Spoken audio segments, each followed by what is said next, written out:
Hello everyone, my name is Diksha and I am from the Bodhi Academy. In today's video, we will be talking about the aldehydes, ketones and carboxylic acids, the continuation of this chapter. In last video, we have seen about the preparation of aldehydes and ketones and the other processes. So in today's video, we will continue with the physical properties of aldehydes and ketones. Along with that, also the chemical properties. So talking about the physical properties, if we talk about the state, the lower aldehydes are in gaseous state, okay, and then as you go higher, like if I talk about 2 carbons, 3 carbons, 4 carbons, aldehydes having 2 carbons, 3 carbons, so their state becomes liquid, that is a volatile liquid, and as you go higher and higher, the state is solid and liquid. Okay, so higher aldehydes and ketones are in solid and liquid state. Then talking about the boiling point is similar to the last 2 chapters, that is halogen, haloalkanes, haloarenes and the alcohol phenols. So boiling point of aldehydes. In aldehydes and ketones, we can see there is a dipole-dipole interaction since there is a presence of this dipole. Okay, so this is about aldehyde and this is about ketone. Okay, so here in both the cases we can see there is a dipole-dipole interaction. So which is stronger interaction than the London forces and which is little weaker interaction than our hydrogen bonding. Okay, so we can see that the boiling points of aldehydes and ketones are higher than that of, so RCHO and RCOR, these boiling points of aldehydes and ketones are higher than that of ethers, that is ROR, and hydrocarbons, that is RH. Okay, so this is higher than the hydrocarbons and ethers, as in hydrocarbons we have London forces and in aldehydes ketones we have dipole-dipole interactions. Okay, so this is about their boiling point. Then talking about their solubility, okay, solubility depends on the interaction with water molecule or the formation of hydrogen bonding. So we can see, let us draw the structure over here. Okay, this is our water molecule. Okay, and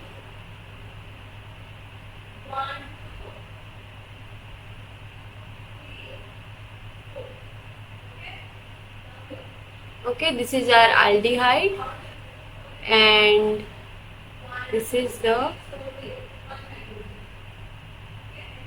ketone.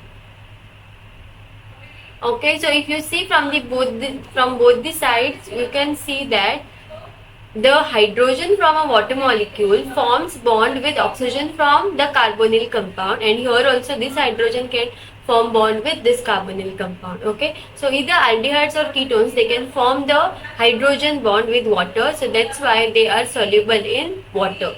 Okay, since they can form the intermolecular hydrogen bonding with water. Okay, but the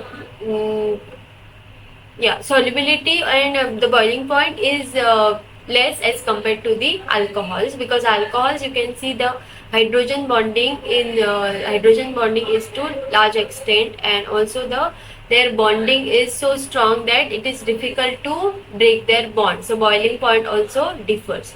Okay, so here you can see the solubility of aldehydes and ketones in the they are soluble in water. But if you see that when you increase the alkyl group, that if I have R1, R2, R3, R4, if I add more and more alkyl group to particular aldehyde group or the ketone group, then what happens? The solubility decreases. Okay, solubility decreases when you add more and more alkyl groups.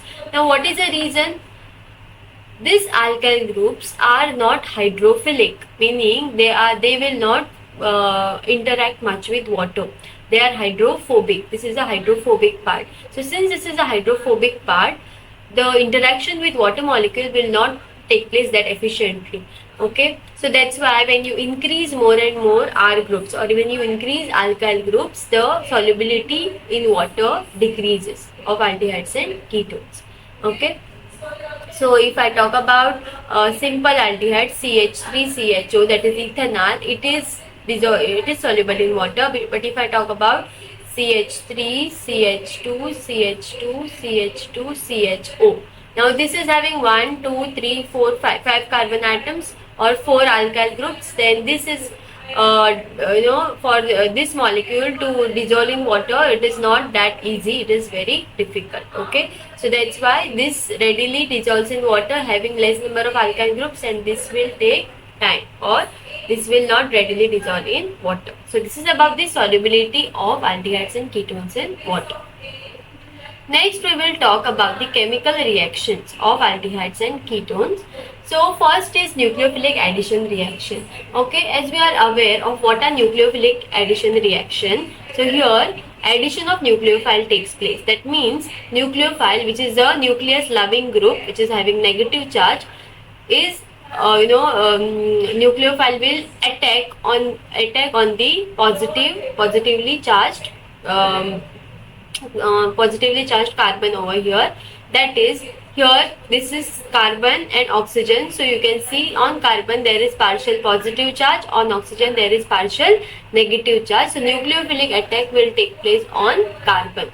So since this is a planar molecule, the nucleophilic attack will take place perpendicularly, and then after attack nucleophile will come, this bond will break and nucleophile gets attached to the particular carbon atom. So when nucleophile gets attached to the carbon atom, then later on from the medium, whatever medium we are taking, the proton, this oxygen which is having a negative charge, it will take the proton, or it will accept the proton, it will form OH group, that is a alcoholic group. So thus we are getting this compound, that is a addition product. Okay, now it depends on what nucleophile you are taking and what compound you are forming from that. Okay, so this is called as the addition product, or we can also call in short form it is adduct.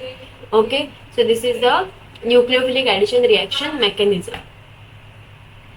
Then talking about the reactivity of aldehydes and ketones, we see that aldehyde, that is RC double bond OH, and this is ketone RC double bond OR.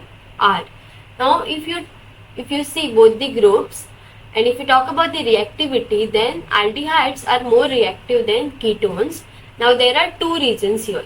The first reason is sterically, aldehyde is more active because there is only one alkyl group which causes steric hindrance here. Okay, and there is one hydrogen group which will not cause that much of steric hindrance. But if you talk about ketones, there are two R groups, that are two alkyl groups which will cause more steric hindrance in the molecule, and that's why reactivity of ketone will not take place that efficiently. Okay, so this is one reason, that is a steric reason, steric hindrance. And second reason here is, the first reason is steric hindrance, and second reason over here is since we know that alkyl groups are electron donating groups, on aldehyde there is only one alkyl group attached to the carbonyl carbon, but we can see in ketone there are two alkyl groups attached directly to the carbonyl carbon. So since they donate the electrons here, the positive charge on the carbon, on the carbonyl group, will not affect that much in case of aldehyde. Okay, since we should have a dipole-dipole interaction, so oxygen should have negative charge and carbon should have positive charge. Okay, and since this is an electron donating group, positive charge gets decreased because of this negative charge. Okay, here it will not affect that much because only one R group is there, but in case of ketone, there are two R groups which are two electron donating groups. So if they donate the electrons, the positive charge on this carbon will get affected, and that's why positive charge will decrease, which will affect the polarity and dipole-dipole interaction. Okay, and this causes the less reactivity in ketone. So first reason is steric hindrance, and second is being the polarity. Okay, polarity due to presence of the electron donating groups.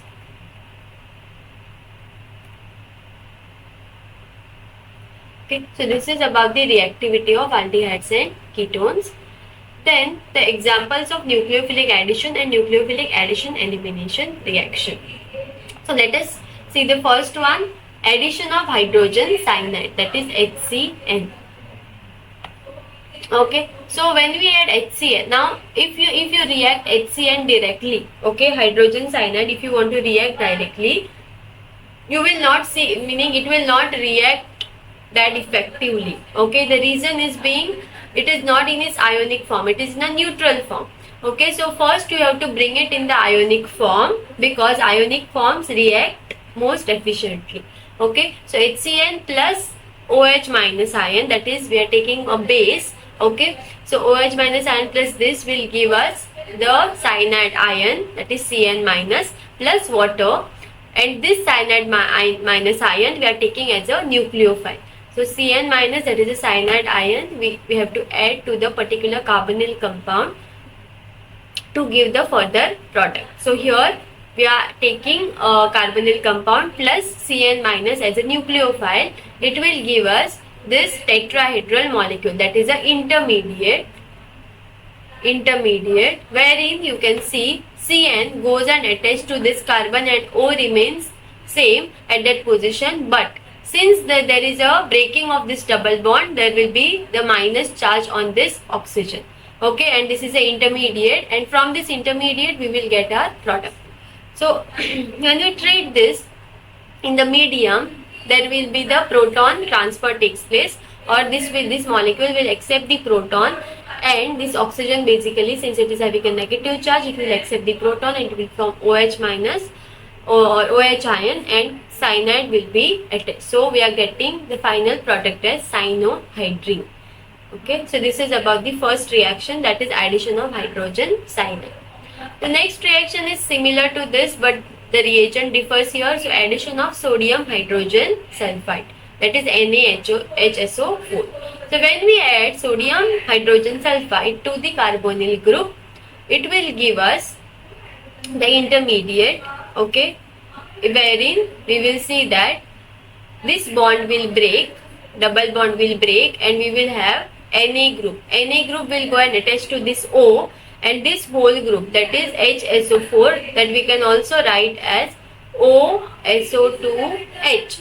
So this group will go and attach to the other side of the carbon. So we will get this particular intermediate, and when proton transfer takes place, we will have OH group and OSO2Na. That means this H will come here, transfer will take place, and Na will go there, and we will get this particular product, that is a salt. Okay, and yeah, this is a addition of sodium hydrogen sulfide reaction.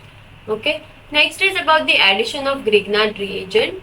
Grignard reagent we have already seen in the alcohol phenols and alcohol phenols chapter. So there we have seen that when we add the Grignard reagent to any of the carbonyl group, what the product that we get is alcohol. So here we can see this is a carbonyl compound. To this compound I am adding Grignard reagent, that is alkyl magnesium halide. Okay, so alkyl magnesium halide, when it is added to the carbonyl compound, we are getting the adduct in which this R group. Now you see that this magnesium is a metal, so it will be having partial positive charge, and since this is having a positive charge, this will carry a partial negative charge. Okay, so this will attack over here, and we will get R group on the attached to the carbon, and this bond will break. So oxygen will carry negative charge, and along with that this Mgx will come and attach to the oxygen. Okay, so this is the addition product that we are getting after this reaction. It is also called as adduct.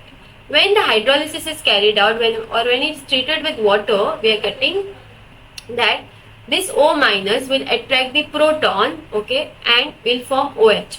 So OH will be formed here, and Mgx Okay, MgX. Now water will be having H plus and OH minus ion.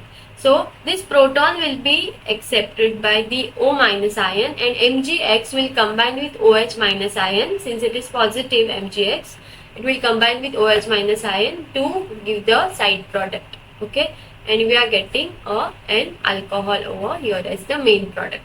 So this is the addition of Grignard reagent to form alcohols from the carbonyl compounds. So we can get primary alcohol, secondary alcohol from the reagents. Next is about the addition of alcohols. So here we can add alcohol to both aldehydes and ketones to get the respective products. So if you see, we take aldehyde plus alcohol, we get the hemiacetal intermediate. Hemiacetal means what? The acetal group having only one OR group. Okay, so we will get RCH, and here this R group, R dash group will attach to one side, R dash O group will attach to one side of the carbon, and OH group will attach to other side of the carbon. So this is a hemiacetal. When it is further treated with alcohol, it will give us the acetal group. Okay, so this is, since this is having two OR groups, it will be called as acetal group plus water molecule. Okay, so addition of alcohol to aldehyde gives us acetal as the product. When we treat the ketone with alcohol, now if you see, in the first case we have taken monohydric alcohol. What is monohydric alcohol? Alcohol having one OH group. In second case, that is in the ketone case, we are taking dihydric alcohol. Okay, this is a dihydric alcohol to the ketone. When we add this and we react in presence of HCl gas and dilute HCl, we get ethylene glycol ketone. Okay, so this is the direct product that we are getting, ethylene glycol ketone. So we can see that RRC, and both this O, they get attached to this C like this, and CH2 group, and this H and this H along with this O, they form a water molecule. Okay, so we are getting ethylene glycol ketone. Okay, next is about addition of ammonia and its derivatives. Now this is the last reaction over here, that is a nucleophilic addition reaction. So addition of ammonia and its derivatives. So when we add ammonia or its derivative to the carbonyl compound, we get the intermediate and then the formation of our product. So we can see that here carbonyl compound attached to the O.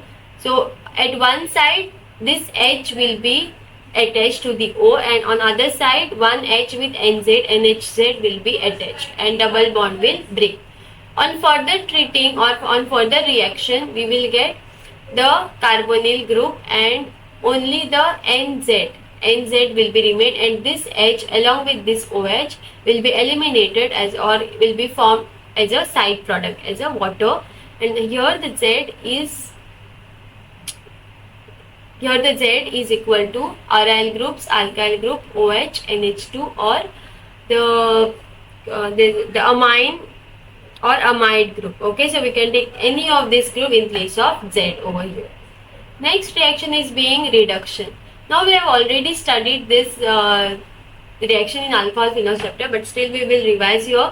That is reduction to alcohols.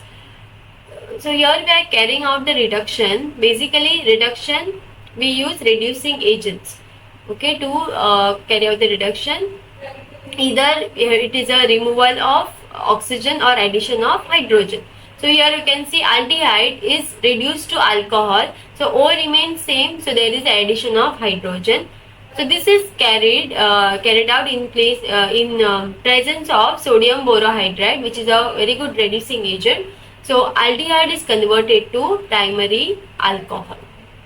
Okay, so aldehyde is converted here to primary alcohol, and ketone, that is RC double bond OR, in presence of, this is another reducing agent, lithium aluminium hydride. In presence of this reagent, it gets converted to secondary alcohol. Okay, so these are the reactions of reduction to alcohols. Next is reduction to hydrocarbons. Okay, so here we can see that this is a carbonyl compound. When we take the carbonyl compound in presence of zinc amalgam and HCl, okay, we get the particular hydrocarbon. Meaning if we have one carbon in the carbonyl compound, we will get the respective hydrocarbon having only one carbon, okay, plus water molecule.